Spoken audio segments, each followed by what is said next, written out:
Ahí. Em, Estamos en la unidad número 9. Vamos a ir a ver un poco sobre el uso de scripts, trabajar un poco con la parte de programación, ¿no? De ver un poco el entorno, empezar a generar algunos scripts. Em, Vamos a ver un poco la estructura. eh, yo con la idea de profundizar en el lenguaje de programación, en tanto eh, las bases, digamos, de C Sharp y todas las cuestiones más que nada de sintaxis. Sí, vamos a ver obviamente algo de sintaxis, pero con la idea de que puedan utilizar scripts, reutilizar scripts, si ven cosas que puedan incorporar o importar, etcétera, sepan en qué elementos o qué partes toquetear. Y, y la idea es cómo incorporarlos, cómo ver el código, ¿sí? Vamos a ver algunas cositas. Por eso vamos a profundizar, o sea, no vamos a profundizar paso a paso en cada una de las partes, inclusive de la estructura de código, sino que vamos a hacer una introducción, digamos, a cómo utilizar scripts dentro de Unity. Por eso hay muchos que yo les subí a la plataforma y pueden utilizar. Em, Bien, el otro día me quedó el escenario de esta forma, estuve viendo que han subido algunas cosas. Daniel, vos subiste un video muy bueno de un personaje, ya metiste a Blender ahí, que funciona animado, lo podés mover, quedó buenísimo. Esa parte animada la vamos a ver más adelante. Eh, y bueno, la idea es que vayan profundizando y que vayan mostrando las cosas que van armando en Unity, cargando cosas de Blender, que es lo que es el lugar donde vamos a generar contenido. Así que bueno, vamos a arrancar. ¿Dónde estábamos acá? Bueno, este proyecto el otro día yo lo había generado con dos escenarios. Me está tirando un error de package. ¿Qué error de package acá? Siempre tengan en cuenta que la consola les tira avisos. En este caso es un error. Generalmente hay tres tipos de niveles de aviso. Los warnings, que son, por ejemplo, ahí, si yo desactivo los tres, podemos activar en este caso los que queremos ver para darle importancia o no. Pero generalmente los warnings, que son los que tienen este globito, el primero, no son errores. Las advertencias, que son como los warnings, muy parecidos, que es con el icono triangular. Y entre las advertencias y los errores, que en este caso son los 2 segundos, estos errores sí hay que resolverlos porque impiden que la aplicación se pueda compilar después, ¿no? Si esto lo quieren subir, por ejemplo, a la plataforma de Unity Play, o si lo quieren compartir, o si lo quieren instalar o compartir para subir a otra plataforma, bueno, ya ahí no le va a permitir. Por eso estos errores siempre hay que resolverlos. Em, lo que me está diciendo esto es que el proyecto has invalid dependencies. Shader graph. Ah, me parece que es el package manifest. Me parece que no sé cuáles tengo acá. Siempre estas dependencias generalmente vienen dentro del package manager. Evidentemente me tira errores de la high definition. Me parece que a ver, del terreno. No, bueno, no sé, el otro día. Report, the project may be required.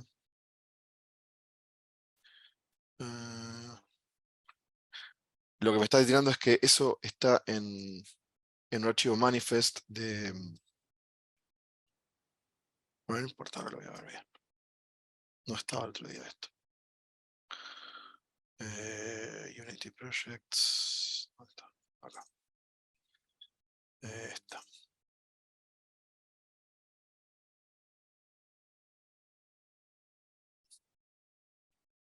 Assets. Packages. Me tiró el error en. Directamente disuelto en packages. Claro, no es ningún paquete en general, sino que es el manifest específico de packages. Acá. Bueno. Bueno, no sé, vamos a arrancar. Tema importante para trabajar con la parte de scripts. Los scripts los vamos a manejar dentro de una carpeta específica. Tenemos la parte de paquetes, no la voy a usar todavía. Tenemos acá algunos elementos que agrega. Estos son del terreno. Mapas de calor. Va guardando, por ejemplo, esta es la zona de el área que yo fui pintando para generar el terreno elegido. Este se llama New Terrain. Y esto lo guarda automáticamente. ¿Sí? Esto lo van a tener cuando cargan ese plugin. Hola Agustina, ¿cómo va? Vamos a agregar acá una carpeta que se va a llamar scripts, porque es bueno que los elementos estén separados, ¿sí? Un script. Los scripts permiten, por ejemplo, que trabajemos con archivos de formato C# y esos archivos van a estar linkeados, van a estar agregados como componentes a los elementos que utilicemos. No todos los elementos llevan script y podemos trabajar con archivos separados o un archivo que nuclee muchas funcionalidades. Eso son formas distintas de trabajar. Cuestión es que en esta carpeta vamos a ingresar y vamos a generar un primer archivo. Antes de armar el archivo, bueno, lo puedo generar ahora, vamos a armar create, C# script, ahí, vamos a ponerle pruebas. Y, importantísimo, los archivos tienen que arrancar, reload, bueno, tienen que arrancar con con su letra inicial mayúscula. ¿Sí? Ahora les digo por qué. Yo no lo hice recién. Pruebas. Yo no lo hice. Y eso me va a dar un error, ahora lo voy a verificar, porque los elementos en Unity, para trabajar con archivos de scripts que están separados en un formato CS, C#, se van a compilar todos en un solo documento, después al momento de compilar el juego. Y esos archivos van a conformar clases. En programación, orientada a objetos, como es C#, todas las clases, por un tema, digamos, operativo, deben iniciarse con mayúscula. Entonces, estos errores que pueden aparecer de archivos en minúsculas y clases con mayúsculas van a imposibilitar que el archivo funcione. Pero Unity, por ejemplo, cuando cargas un documento nuevo, te carga una estructura básica de elementos. ¿Podemos trabajar con qué editores? Bueno, podemos trabajar o esos archivos que podemos abrir, los podemos utilizar con lo que se llaman editores de Visual Studio. En la página de Microsoft van a encontrar el Visual Studio, que tiene dos versiones. El Visual Studio Community y el Visual Studio Code. Uno lo van a encontrar con un icono violeta y otro lo van a encontrar con un icono azul. Visual Studio ya agrega el GitHub Copilot, que es como la plataforma de IA, de inteligencia artificial de GitHub, que para esto creo que hay que ya tener una cuenta paga, si no me equivoco, pero lo pueden descargar. Está la versión 2022, ¿sí? Y si van a la parte acá de descargas, gratuito, van a encontrar tres versiones. En realidad son dos. Una para Windows, Visual Studio Community, y otra para Mac, Visual Studio para Mac. Este iconito violeta es el que vamos a utilizar.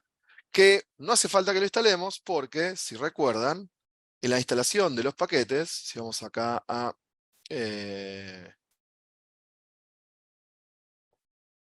Unity Hub, en las instalaciones de cualquiera de las versiones, ya habíamos instalado el Visual Studio, en mi caso el 2019, ¿no? Porque yo tengo la versión 2021. Si tiene la versión nueva, es posible que se haya agregado la última versión, ¿sí? Pero en caso de que quieran actualizarlo directamente, pueden ir hasta la web de Visual Studio y descargarlo. Les comparto acá. Visual Studio. ¿Sí? Les paso ahí el enlace para que lo vean. Si alguna vez hicieron algo de desarrollo, por ejemplo, sobre todo para frontend o para backend en lenguajes web como JavaScript, pueden también haber descargado o conocer el Visual Studio Code, que es el iconito celeste. Que acá lo que te dice es que esto es un editor de código que se ejecuta en todas las plataformas y que está pensado más que nada para desarrolladores web y JavaScript. Si tenés conocimientos con este, podés usar este. El Visual Studio Community es un IDE, es un entorno de desarrollo que se utiliza más que nada para C, para .NET, y que se utiliza para lenguajes compilados, que tienen otro tipo de funcionalidades, eh, pero que básicamente nos sirve para lo que vamos a utilizar, que es escribir código, va perfecto.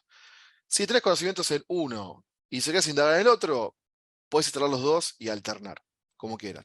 Si querés trabajar con el Visual Studio Code, también se puede utilizar. El tema es que en Unity está definido por default usar el Community. O sea, si vos vas a esta parte, uno de los módulos que se instalaron es el Visual Studio Community. Por eso, cuando vayamos a si van a la configuración del proyecto, si van acá a Edit y Project Settings, van a encontrarse con un ítem que se llama Editor. No, ¿dónde está?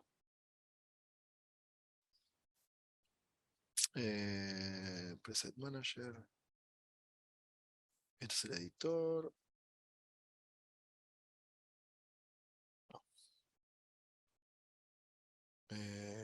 Input Manager. Graphics. ¿Dónde está? Physics no. Preset Manager tampoco. Orden de ejecución de scripts. ¿Dónde está? Me lo robaron. Memory. Device, Force Text, no. Editor. Este es el editor de Unity. Audio. Encima ya viene definido. Player. Físicas.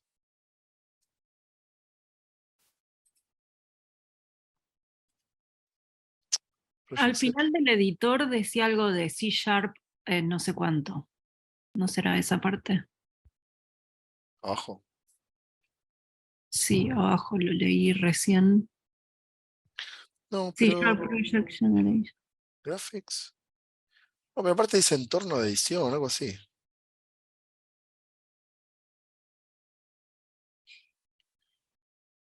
Sí, acá con los formatos de archivo. Pero no. C Sharp Project Generator. No, estos son los archivos de. Por default.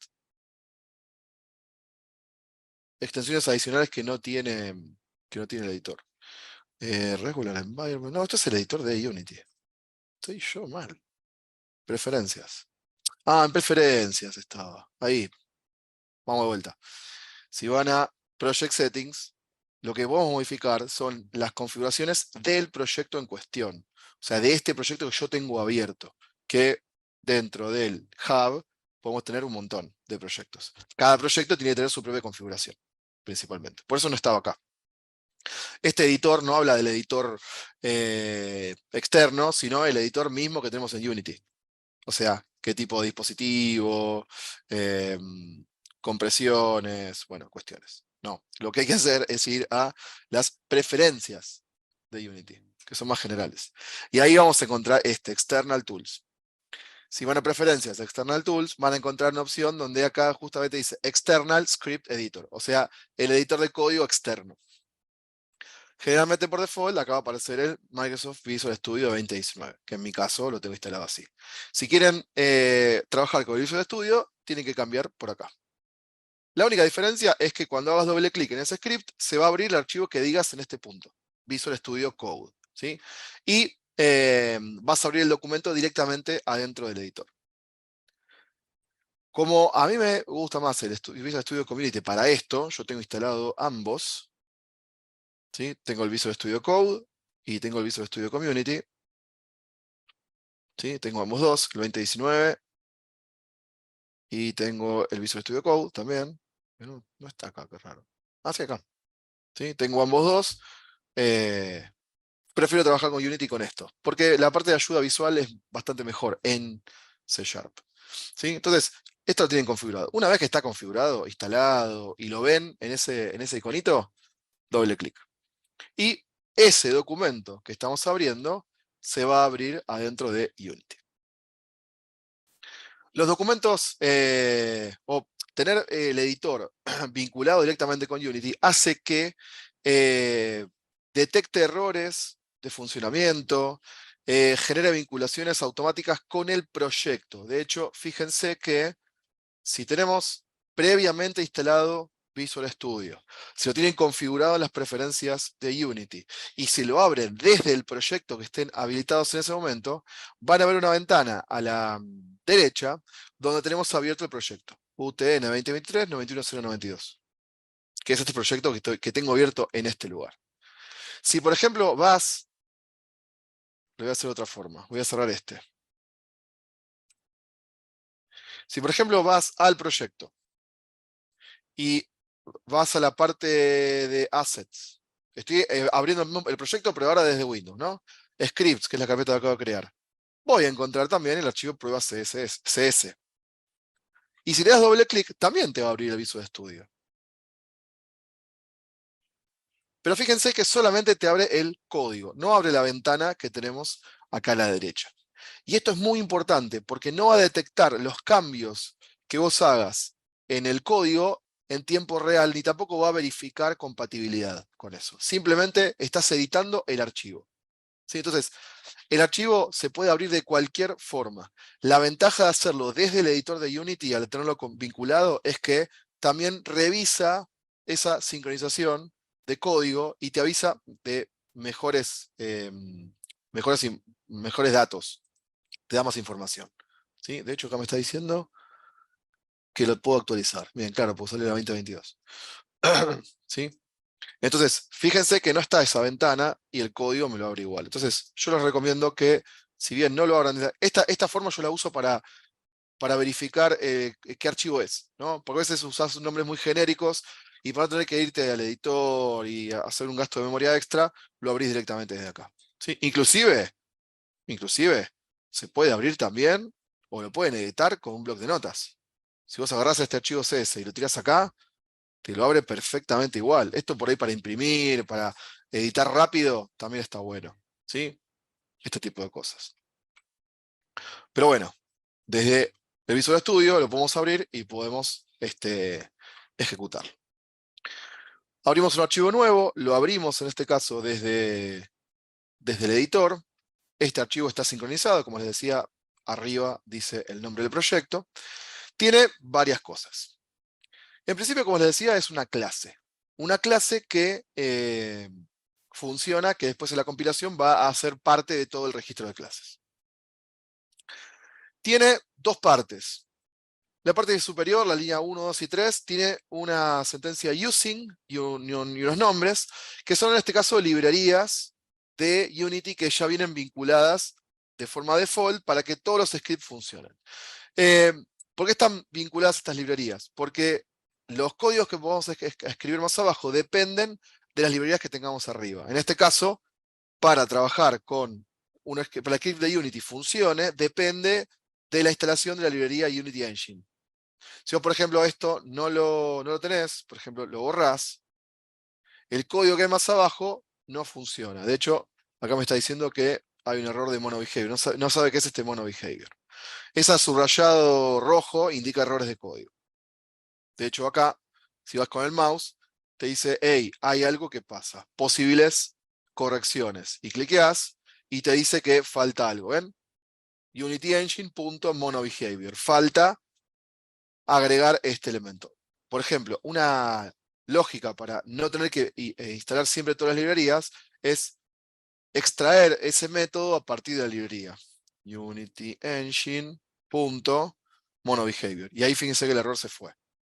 Esto es una forma también. ¿Sí? La otra es, como sabemos que sacan de ahí, y muchas en general salen todas de acá, usamos el editor de Unity Engine.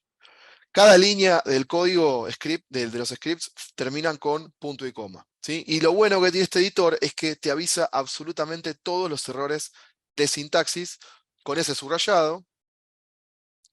Y si pasas el mouse, te avisa, digamos, que falta. ¿Ven? Se esperaba un punto y coma. Buenísimo. Gracias, editor. ¿Sí? Y ahí borrás.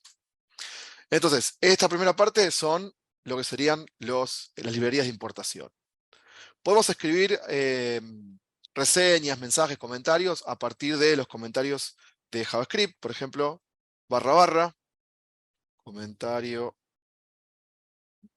línea simple.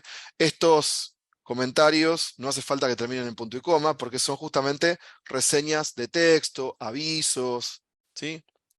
Por ejemplo, yo esto lo puedo poner arriba y le puedo poner que esto es un librerías importadas, ¿sí? Las tres. Van a ver una que está más presente, más oscura, van a ver otra más grisada, y esto indica que las que están grisadas todavía no están en uso. En cambio, la otra, sí. Unity Engine está en uso porque el método MonoBehavior depende de ello, ¿sí? Más abajo vamos a encontrar esta clase pública, que es todo este texto. Inclusive esto se puede también comprimir. Esta clase pública es justamente el código que lleva este archivo. Es todo lo que nuclea este documento script. Todo lo que vamos a hacer con respecto a script tiene que estar entre las llaves de apertura y de cierre de esta clase que corresponde al archivo que acabamos de crear. Y acá les comentaba este error de los nombres. Fíjense que acá me está subrayando un warning en la inicial. Y me está diciendo, infracción de la regla de nomenclatura, o sea, la regla o la denominación para generar nombres de archivos. Estas palabras deben comenzar con caracteres en mayúscula. Y acá viene esta lógica. Si yo, fíjense acá en el archivo, si agregaste un archivo en mayúsculas, la clase interna tiene que estar también en mayúsculas. Estos errores funcionan generalmente cuando cargas un documento en minúsculas, porque le va a dar ese mismo nombre al código. Unity se encarga de generar el documento y de cargar todo este texto a nivel template. Entonces, si luego lo creaste en minúscula, vas a generar también la clase en minúscula, y eso no te lo va a dejar. Esto no es tanto un error de sintaxis con respecto a lo que te puede mostrar Unity. Si detecta un error entre la clase que está escrita acá y el archivo que está escrito, digamos, el nombre de la clase no es el mismo que el nombre del archivo, este archivo no funciona o dejó de funcionar. ¿Sí?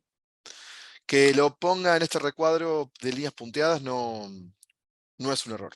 Simplemente detecta la clase principal. Una vez adentro de esta clase, tenemos dos partes, dos funciones. Una función que se llama start, que es una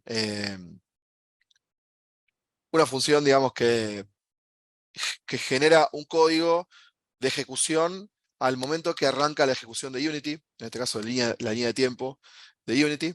Y otra que se llama update, que lo que hace es funcionar con el correr de la línea de tiempo. O sea, todo lo que escribamos dentro de la función start se va a ejecutar al principio del documento, de la ejecución del código. O sea, cuando arranca, en este caso, la reproducción de la aplicación, que es cuando apuntamos el emulador, que ahora vamos a mostrar. Mientras estamos en modo edición, el script no está funcionando. Funciona cuando lo ponemos en modo ejecución y lo vemos por medio de la ventana Game. Pero si usamos un código en update, lo que escribamos acá adentro se va a ejecutar por tantos frames como tengamos en reproducción. O sea, mientras se va actualizando, mientras va pasando o va reproduciéndose los frames. Esto funciona de la siguiente forma. Para hacer esto vamos a poner una variable. Vamos a iniciar una variable. Acá no, vamos a iniciar arriba. Vamos a poner acá una variable de tipo pública. Las variables son elementos que guardan valores. Por ejemplo, yo voy a poner una variable de tipo string, porque va a llevar un tipo de dato numérico, alfanumérico, que se va a llamar saludo. ¿Sí? Con igual le asignamos el valor y le vamos a poner el valor. Vamos a poner hola mundo, como se pone normalmente, y cerramos con punto y coma. Esto que estamos viendo acá es una variable, como les decía. Les pongo un comentario. Esto es una variable. Las variables son elementos que básicamente guardan valores. ¿Sí? Es un objeto que guarda un valor. Este objeto es de tipo público, eso quiere decir que lo vamos a poder visualizar desde el inspector de Unity. Guarda un dato de tipo string, o sea, todo lo que sería cadena de caracteres, elementos alfanuméricos, siempre encerrados entre comillas dobles, y se llama saludo. Las variables se pueden definir y no asignar valores, o se pueden definir y asignarle valores, pero siempre tenemos que informar el tipo de dato. Yo, por ejemplo, no guardo esto y omito el tipo de dato, como pasa, por ejemplo, en JavaScript. En JavaScript vos definís una variable y no le pones el tipo de dato. En cambio, en C, en Java, eso sí pasa. Si alguno viene de lenguajes un poco más robustos, con un tipado más robusto, van a estar más acostumbrados. Fíjense que acá metí un error y me dice, hey, no existe en el contexto actual. Para darle contexto a una variable le tenemos que dar nombre y le tenemos que dar también un tipo de dato asignado, string. Esto quiere decir que no puede guardar otra cosa. Yo no puedo poner un número adentro, porque esta variable va a ser de string.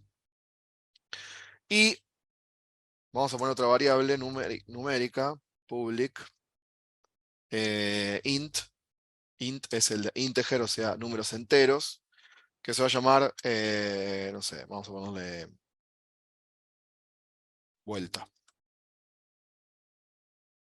2 puntos. Y esto arranque en 0. Punto y coma. Ahí. Entonces, vamos a ver para qué funciona este start y para qué funciona el update. Yo, por ejemplo, escribo, vamos a tirar a la consola la variable saludo. Vamos a poner que el mensaje lo mande a Unity. Para eso podemos usar el método print, que imprime, que es un método un poco antiguo. Si alguno viene de algún lenguaje más viejo, print sigue existiendo desde C o de Visual Studio, si alguien, o Visual Basic. Visual Studio no, Visual Basic. JavaScript, en HTML, el print existe todavía. Pero acá tenemos otro método que se llama debug. Debug.log. Debug.log. Entre paréntesis podemos escribir ahí que vamos a ejecutar. En Python también. En Python también está el print, exacto, Martín. Por eso es una sentencia muy utilizada donde manda mensajes a una consola. Que dentro de Unity la consola la tenemos siempre en esta parte. ¿Sí? Vamos a ir acá. Entonces, vamos a poner que muestre la variable saludo. En este caso va a mostrar lo que está guardado en esta parte, por eso sirven las variables. Si vos invocás a la variable, en este caso, se va a mostrar el mensaje, o se va a mostrar el texto que guarda esa variable. Saludo. Y le vamos a concatenar, en este caso, vuelta. Ahí. Esto va a mostrar el texto y va a mostrar el valor de la vuelta. Bien. Y esto lo guardo. Una pavada. Esta misma función, funcionando dentro de start, va a tener un resultado, y funcionando dentro de update, vamos a poner acá vuelta más, para que le cambie el valor. Funcionando dentro de start va a funcionar de una forma y dentro de update va a funcionar de otra. Tenemos el script, volvemos al editor y vamos a agregar esto para que funcione. Se le puede agregar a cualquier cosa este script. Este script, para que se ejecute directamente, tiene que estar en el escenario. Entonces lo vamos a poner, por ejemplo, a la cámara. Podemos agregar scripts arrastrando hacia los elementos, desde la ventana del proyecto, ya sea dentro de la jerarquía o dentro también del editor. ¿Sí? Si yo agarro esto y se lo tiro a la cámara, me va a agregar en este caso un componente que se llama pruebas. ¿Sí? Si esto no lo quieren más, opciones, y acá removemos componente. Otra forma de cargarlo es agregando un componente, porque cada script es un componente de por sí. Vamos acá y podemos buscar acá pruebas. Pruebas. Bien. Como les decía, esas dos variables que yo tenía definidas acá, saludo y vuelta, son públicas. Entonces, fíjense que aparecen acá. Saludo y vuelta. Pública significa que se van a ver en el editor, ¿sí? En el inspector, perdón. ¿Sí? Básicamente es eso. Entonces yo le puse esta cámara y está en Start, tenemos que darle play a eso. Arriba de todo van a encontrar un play. Ese play sirve para ejecutar, en este caso, el juego. ¿Sí? Si yo pongo la cámara, lo que hagamos en este lugar va a funcionar en la parte de game. Si vamos a la parte de consola,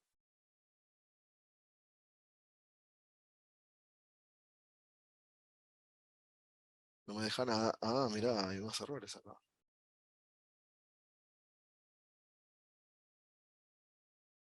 Chan.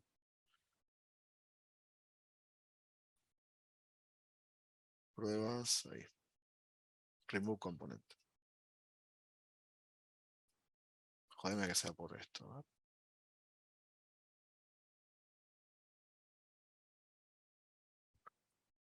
Bueno, ahí está, ¿ven? A la cámara no me lo tomó. ¿Sí? Hola mundo, 0.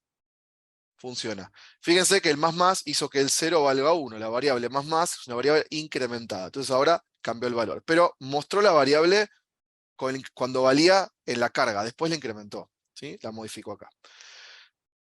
Que este elemento funcione en start quiere decir que se ejecuta una vez. Así nomás. Me tiró un aviso de consola. ¿Sí? Estos son como avisos. Este error, ahora veo qué pasa. ¿Sí? Ahora tenemos este elemento de bug. Me manda acá. Ahora, voy a hacer lo mismo, pero lo voy a mover en este caso update. En vez de hacerlo dentro de start, lo hago dentro de update. Guardo y vuelvo de vuelta al script. Ahí. Borro la consola y vuelvo a ejecutar. Hace una compilación y fíjense lo que pasa con el documento. Me va mostrando tantos mensajes como pasos de frame tenemos. Unity trabaja con una velocidad de frames de 12 o depende, pero generalmente entre 12 y también se puede llevar a 24 frames. Quiere decir que en un segundo hace 24 acciones. Fíjense que el valor que estaba en 0 se está subiendo, se está incrementando. Y esto sucede básicamente porque estamos funcionando en update. Todo lo que hagamos en start va a ejecutarse en el primer frame de ejecución de la aplicación. En cambio, update se va a ejecutar conforme la aplicación avance.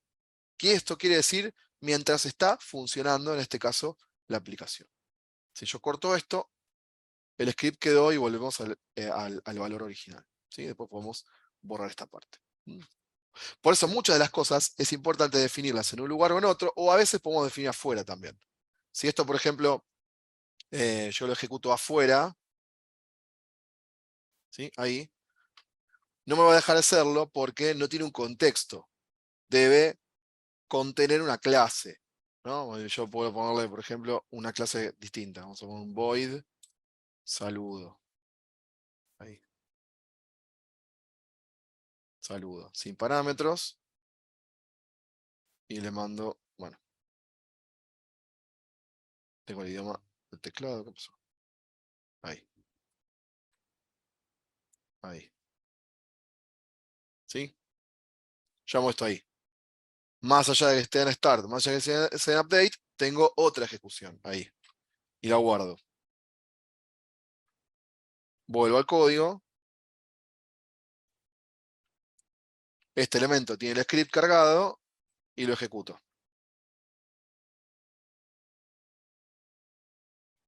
En ese caso, fíjense, no hay ninguna ejecución específica. Por ende, si está en start, la función se ejecuta automáticamente en el script, en el primer frame de la aplicación. Si está en update, se va ejecutando conforme vaya el paso de frames, o sea, se va actualizando, por eso se llama update. Pero también podemos generar funciones nuevas. Ahora, esta función no se va a ejecutar a menos que la ejecutemos, ¿sí?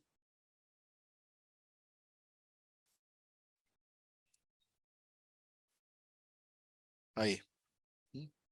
Pero este método, en este caso, no lo puede ejecutar de esta forma, como sería. Por eso esto va a depender también de algunos de los inputs. Ahora lo vamos a hacer, ¿sí? Pero también vamos a verlo de esta forma. A veces, si quieren no borrar cosas, podemos comentarlas. El comentario puede ser con doble línea. También podemos acá en ver Editar. Tenemos también algunas acciones automáticas como, ven, poner mayúsculas, subir línea, expandir, aplicar tabulaciones también, sangría, comentario de línea, comentario de bloque, ¿sí? Y ahí podemos convertirlo en comentario también, que es el mismo que usa JavaScript. Si bien algunas veces usaron JavaScript, los comentarios son exactamente iguales. Barra barra para el comentario en línea, barra asterisco asterisco barra para comentario de bloque o comentario en este caso multilínea. Bien. ¿Sí? Mientras el código esté ejecutándose, tengan en cuenta siempre de cortar esto porque consume un ancho de banda. Ven acá, the reference of the behavior is missing. No se puede encontrar el elemento, el comportamiento. De hecho, me lo está tirando acá como un warning. ¿Sí? Esto es un aviso, estos son warnings y estos son errores. Borramos todo de la consola. Los errores no. Que sigue teniendo el mismo error de dependencias, que esto después lo voy a ver qué era. Bueno, ¿sí? Más o menos va funcionando por acá la cosa, ¿sí? Las variables se pueden ir definiendo siempre arriba de las funciones. Tenemos variables de tipo booleanas, perdón, de tipo string, o sea, cadenas de caracteres, de tipo numéricas. Hay otras variables numéricas como, por ejemplo, float, que en este caso son variables decimales, número decimal. Es importante saber que los nombres de variables no se pueden, no le pueden agregar espacio, pueden agregar, por ejemplo, guión bajo, ¿sí? No guión medio, ¿sí? Guión bajo. No pueden empezar con números, por ejemplo, tampoco. A ver si les muestro algo. El nombre no existe en el contexto actual, ¿sí? No pueden empezar por números, pero sí pueden tener números luego del primer carácter. ¿Sí? Y pueden arrancar con mayúsculas o pueden arrancar con minúsculas. Eso es indistinto. El tema es que C Sharp es un lenguaje de tipo case sensitive. ¿Sí? Se lo pongo acá también. Case sensitive. O sea que esto es sensible al uso de mayúsculas o minúsculas. Si vos pones, por ejemplo, el script, ¿sí? Lo pongo acá.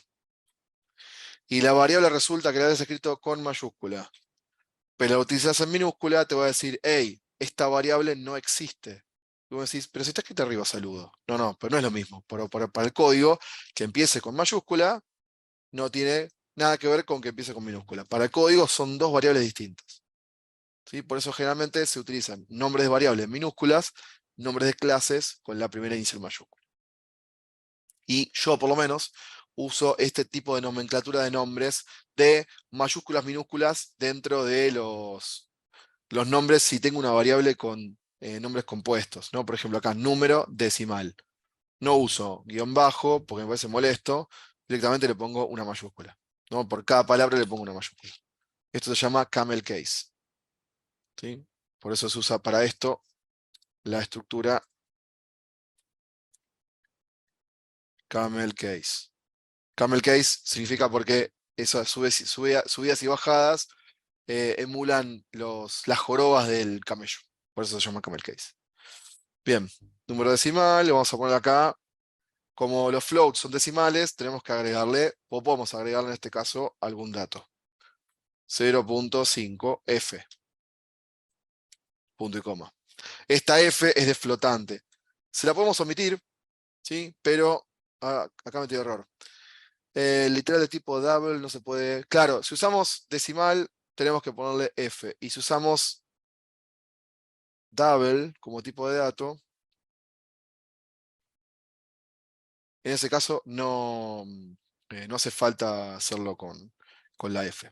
Pero bueno, como son flotantes, le dejamos float y le agregamos acá la f. Y también tenemos datos public booleanos, que los booleanos es, vamos a poner activo, y que tiene el valor true o el valor false. Es importante no confundir un tipo de dato string y un tipo de dato booleano. Por más que acá aparezca una palabra y acá también aparezca una palabra. Cuando son string van entre comillas, dobles o simples, generalmente dobles. Cuando son booleanos va la palabra true o va la palabra false. ¿Sí? Esto es booleano, true o false, tiene esos dos valores. Ahora, no es lo mismo escribir false que escribir false. Porque en este caso, sí, booleano y es false. ¿Y yo qué les dije? Escriban false. Pero en este caso es un tipo de dato string. Si está entre comillas, es string. No se puede convertir implícitamente el tipo string en bool, básicamente. Entonces, si le pusiste una variable bool, tiene que ser valor true o tiene que ser valor false. ¿Sí? Ahí. Em,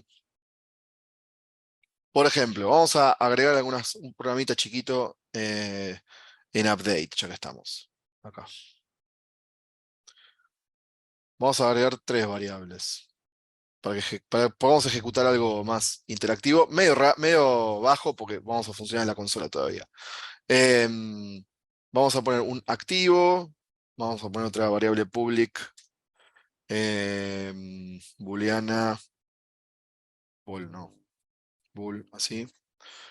Vamos a ponerle funcionando, también que va a ser en este caso, no le ponemos valor porque la vamos a modificar según el script. Ahí, en este caso va a estar en ese valor. Y public reiniciar. Ahí, vamos a poner esos 3 valores. O sea, vamos a trabajar con una estructura condicional en donde si algo está en modo activo, esto va a funcionar y si lo queremos reiniciar, podemos reiniciarlo por acá. ¿Sí? El activo va a pasar a ser, si lo queremos reiniciar, lo podemos parar. Si dejamos que esté funcionando, lo podemos parar también, que va a modificar el activo, y si reinicia, reinicia el contador, digamos. Un contador que vamos a utilizarlo como vuelta acá también. Vamos a trabajar acá en update. Hay estructuras en programación que permiten, por ejemplo, alternar valores, ¿no? Que son los condicionales. Un condicional, eh, que si alguno vio algo en algún lenguaje, lo van a conocer como el if y el else. If else. Si hay algo que está definido por un valor, lo estás comparando con algo, si ese algo es verdadero, entonces se va a ejecutar una pila de código entre llaves. Y si no es verdadero, o sea, si es falso, se va a ejecutar la pila de código que está entre llaves del else. O sea, si una cosa verdadera, si no, se va a ejecutar la cosa falsa. Básicamente es como decir if condición entre llaves, bloque, ejecución, si es verdadero, else, en ejecución, si es falso. Falso, en realidad, porque estamos hablando de la condición, ¿no? Esto vendría a ser como una estructura de lo que vamos a utilizar. Martín, ¿puede ser que falta la I a reiniciar? ¿Eso modificaría el funcionamiento del código o no pasa nada? Que le falta la I a reiniciar. Reiniciar. No, no, en realidad no pasa nada. Si yo lo escribo igual no pasa nada. Pero yo seguramente lo voy a escribir distinto y me va a tirar. Reiniciar. No, le puedo poner, por ejemplo, acá, Martín. Y es lo mismo. Mientras yo llamo a la variable Martín, no pasa nada. Pero si siempre tengan en cuenta que si los nombres de las variables es recomendable que tengan alguna definición sobre lo que van a ejecutar. No les recomiendo que pongan acá, por ejemplo, no sé, var 1, var 2, var 3, porque después este tipo de nombres genéricos hacen que no sepamos bien de qué está utilizando cada cosa. Como una regla, digamos, de uso por convención, las variables deben llevar un nombre alusivo al dato que van a guardar. Pero sí, si yo no le ponía esta I o reiniciar, eh, mientras yo lo escribo igual, no pasa nada. Entonces, bueno, vamos a poner en práctica este if, este condicional, con estas tres variables de activo o no activo. Tomando en cuenta que tenemos un número, una vuelta acá funcionando, por ejemplo, una activación, ¿no? Vamos a verificar, vamos a hacer depender que todo esté activado en este caso. Si llaves, hacemos la pregunta o la condición, si activo es igual a true, o sea, si el valor de activo es igual a true, que en este caso usamos doble igual, ojo acá, y antes usé un solo igual. La diferencia acá es que un solo igual se utiliza para asignar valores y dos iguales se utilizan para comparar valores. ¿Sí? Se los voy a poner acá para que lo sepan. Un igual es de asignación y el doble igual es de comparación. De hecho, vos no podés poner acá esto, ¿sí? Porque te va a decir, hey, un error de sintaxis. Es otra cosa. El doble igual se utiliza para vos cuando comparás dos cosas. Estoy comparando activo con un elemento. Puedo comparar, por ejemplo, una variable con otra,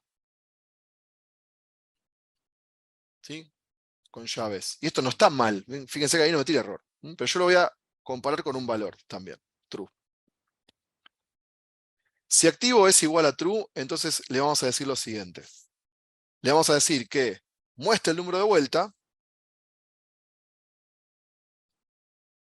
Debug.log. El número de la vuelta va a ser vuelta. Vuelta. Y que lo sume. O sea, le sume 1. Puede ser así o podemos hacer también vuelta más 1. O más 2. O más 10. Lo que sea. ¿Sí? Pero el más lo que hace es incrementar en 1.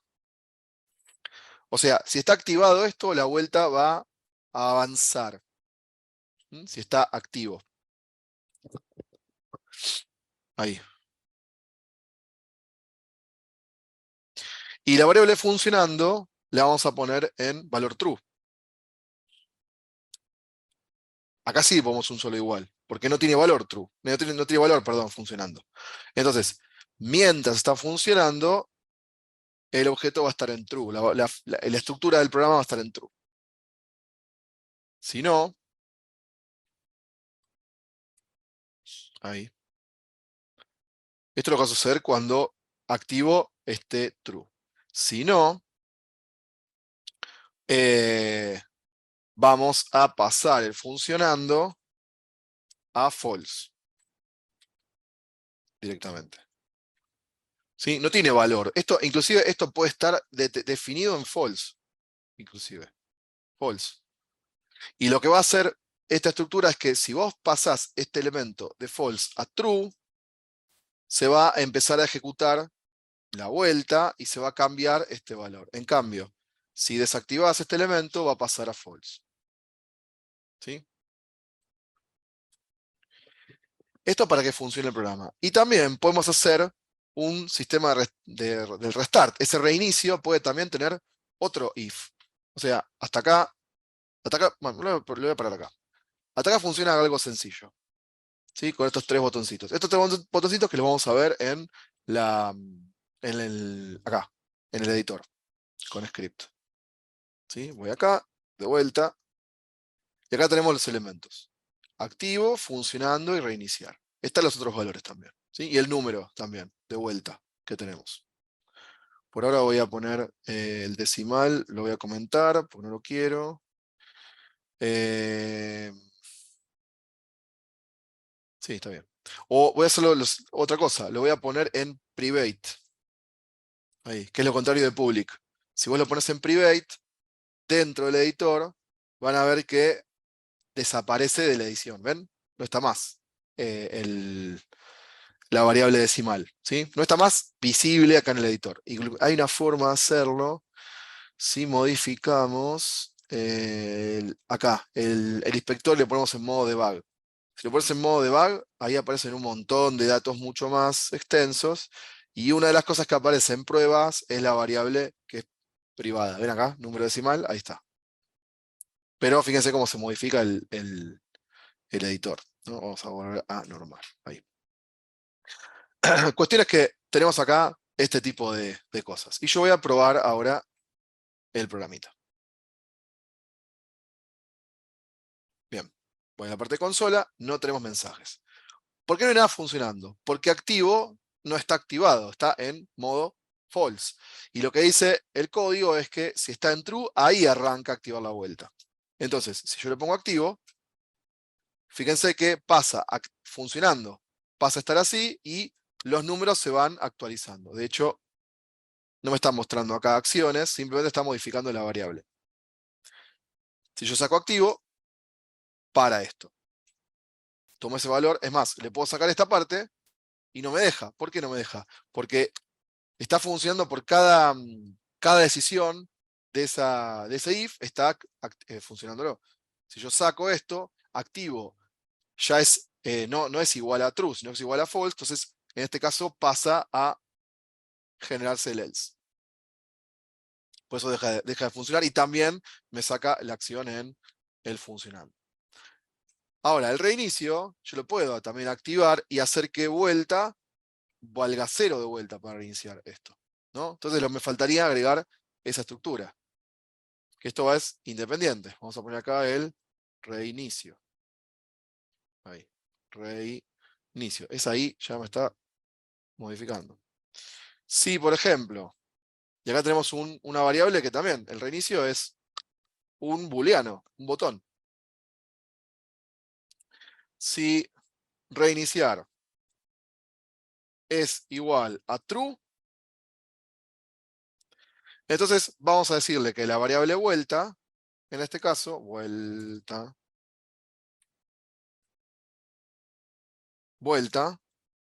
sea igual a 0. Se reinicia. Lo que estamos haciendo es pisar el valor, en este caso, de esta variable. Volvemos a volver a esta misma, ¿no? Pero vuelta va a 0. Fíjense que estoy llamando a la misma variable que tenemos definida arriba, no le puse el public y no le puse el, eh, el tipo de dato. ¿Sí? Eso es para cuando definimos las variables. Después, cuando las usamos, simplemente usamos el nombre. Vuelta en 0. En este caso, como no tengo una condición distinta, digamos, yo quiero que esto ejecute solamente cuando esto es true, no tengo un else, podemos hacer un else y no agregarle nada. ¿Sí? Esto se puede dejar así, vacío, pero si no vas a usar el else, no ocupes código de más y lo podés omitir. Tiqui, tiqui, tiqui, ahí. ¿Sí? Entonces tenemos ahí un código simple para reiniciar. ¿Sí? Esto funciona si vos tocas activar o no desactivar y lo podés reiniciar, ¿no? Entonces volvemos y cerramos esta parte. Pongo el código en ejecución, queda todo como está, activado. ¿Por qué acá arranca en 1? Porque yo le puse el saludo, ¿sí? El saludo, mostró el saludo y mostró la variable inicial, que valía 0. Y después hizo el incremento en el start, ¿sí? Esto sigue estando. Yo esto no lo saqué. Entonces, la variable se incrementa. Ahora, no se vuelve a incrementar porque no está activado. Yo pongo activar y ahí la variable empieza a incrementarse 1 más 1. Ahora, el reiniciar funciona de la siguiente forma. Si está en true, ¿ven? Vale 0. Y la variable siempre vale 0.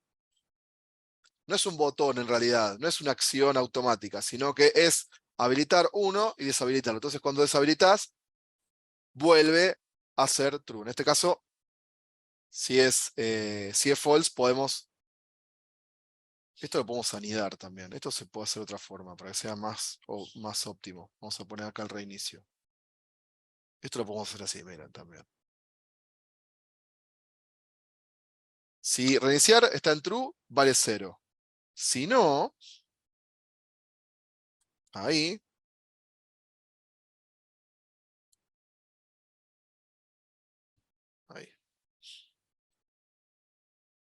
todo esto va a funcionar si reiniciar está en false. Miren cómo cambió esto ahora. Guardo.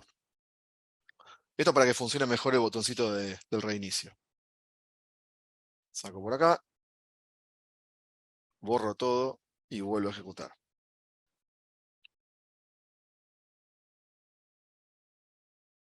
Todavía vale 0, le ponemos activado. Ahí empieza a enumerar. Yo le pongo reinicio, vuelve a 0. Si le saco reinicio, que sigue estando en true, claro. Bueno, tiene que ver también con este botoncito. Ahí están, ¿ven? Encima mandan los mensajes a la consola directamente. ¿Sí? Corto ahí, reinicia. Y arranca de 0. Corto ahí, reinicia. Y arranca de 0. Y metimos todo en un solo programita también. ¿Sí? Algo bastante sencillo. ¿Hasta acá se entiende? ¿Alguna pregunta? De la estructura de código, de las cositas que fui armando. ¿Se entiende o chino básico? ¿Vamos bien? Quiero feedback, chiquis. Bien.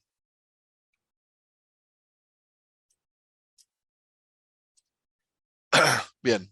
Entonces, este tipo de cosas es como que para que empiecen a manejar un poco las partes de carga y ese tipo de cosas. Y esto después lo voy a subir para, para que lo tengan también. Creo que hay uno de pruebas subido, o algo parecido. Pero bueno, inclusive tenemos acá la función que no voy a meter. Es importante también entender estos indents. Los espacios que tenemos acá no ocupan espacio, digamos, de funcionamiento. Esto puede estar, por ejemplo, sin saltos, sin nada de eso, y va a funcionar igual.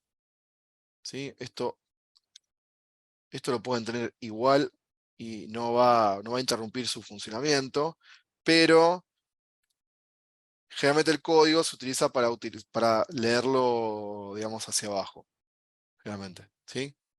Por eso siempre lo vamos a ver con un indent definitivo. Ahí, ahí. Ahí, ¿sí? De hecho, acá no tiene que haber espacios ni nada de eso. Pero se entiende con que este espacio me está diciendo que lo que sigue del código está dentro del elemento que estaba antes. O sea, adentro de esta llave, que está una tabulación menos, es el que anida esta parte. Son ayudas visuales que pueden, cuando tenemos mucho código, por ejemplo, yo veo acá y hay un montón de cierres de llaves, cada una de estas cosas permite saber qué es cada una, ¿no? Inclusive si dejas el mouse ahí está avisando. Este es el cierre de update. Este es el cierre de pruebas. Este es el cierre del else y este es un cierre de un else. ¿Sí? Este es un cierre de el if que tenemos arriba. Este es el cierre de la función start. Y por eso es muy importante utilizar este tipo de editores, ¿sí? Porque de vuelta, podés trabajar con el bloc de notas, pero dependés de un montón de cuestiones que te está avisando el programa. Si te olvidas un punto y coma, si pones una variable mal, etcétera, te lo va a avisar. Bien. Gracias por estar.